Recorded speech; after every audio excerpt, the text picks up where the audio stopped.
আসসালামু আলাইকুম। আপনি কি জানেন রিটেল ট্রেডারদের মধ্যে 95% মানুষ কেন মার্কেট থেকে ছিটকে যায়?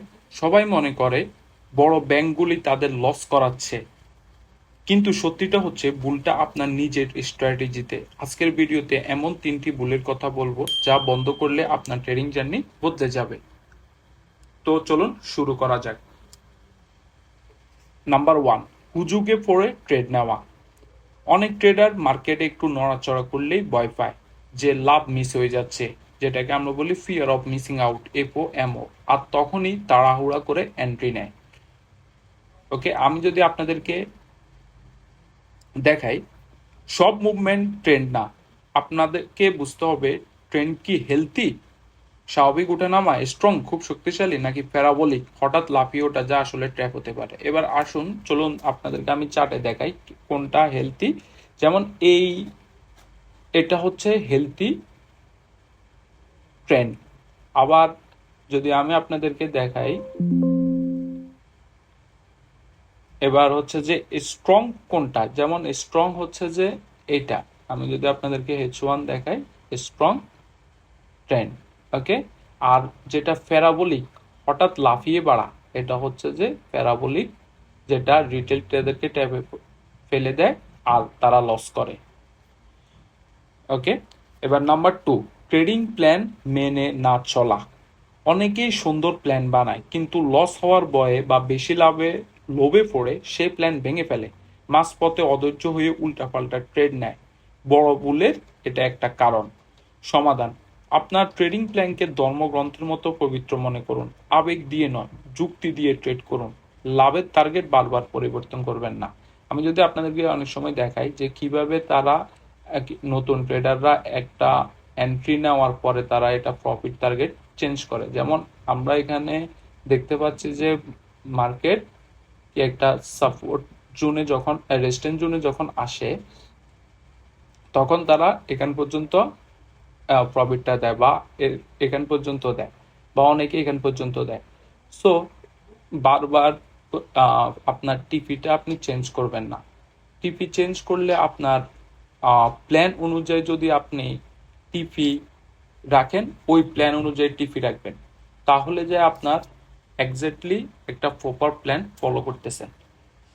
আপনাকে প্রতিদিন ট্রেড নেওয়ার আগে প্রতিদিন একবার করে হলো একটা ট্রেড কেন নিবেন, কি কারণে নিবেন, এর একটা প্ল্যান তৈরি করতে হবে। ওকে, প্ল্যান নিয়ে, ট্রেডিং প্ল্যান নিয়ে আমি একটা ভিডিও করব পরবর্তীতে। ওকে ওকে নাম্বার 3, অতিরিক্ত রিস্ক নেওয়া। একেবারে বড়লোক হওয়ার আশায় আমরা অনেক বেশি ক্যাপিটাল দিয়ে ট্রেড করা বা লস রিকভারের জন্য বারবার ট্রেড করি, যেটাকে আমরা রিভেঞ্জ ট্রেডিং বলি। এটা অ্যাকাউন্ট জিরো হওয়ার প্রধান কারণ।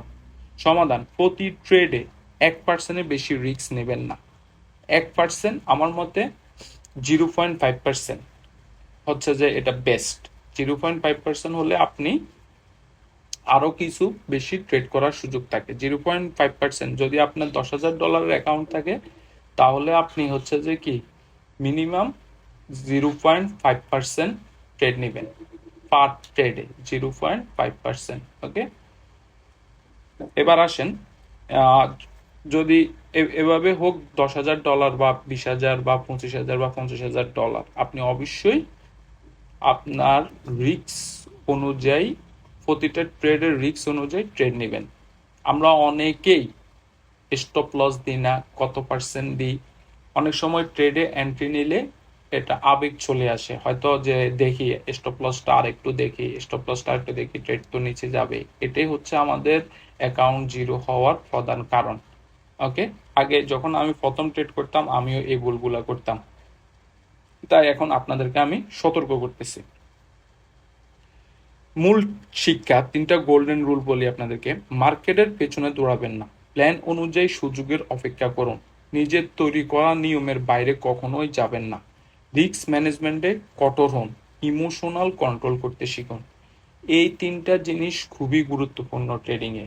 আপনি যখনই ট্রেডিং করবেন তখনই হচ্ছে যে কি আপনার অটোমেটিক আপনার ভিতরে একটা ইমোশন চলে আসবে, যে যদি আপনি আপনার প্ল্যান অনুযায়ী না নামেন। প্রতিটা প্ল্যান কিন্তু, প্রতিটা ট্রেডে যদি আপনি প্ল্যান করেন তখন যে আপনি মার্কেটে সাস্টেন করতে পারবেন। মার্কেট কিন্তু 1 সপ্তাহ 2 সপ্তাহ বা 1 মাসের জন্য না, ঠিক আছে? মার্কেটে আপনাকে টিকে থাকতে হলে আপনাকে মান্থলি একটা রেজাল্ট বের করতে হবে, পরের 3 মাসের জন্য একটা রেজাল্ট বের করতে হবে। আপনি একদিন $1,000 $5,000 প্রফিট করলেন, পরের দিন আপনার এক অংশ আপনি উড়ে ফেললেন, এটা তো কোনো ট্রেডিং না। ওকে, আশা করি সবাই বুঝতে পারছেন। ভিডিওটি ভালো লাগলে শেয়ার করে দিন। ধন্যবাদ সবাইকে।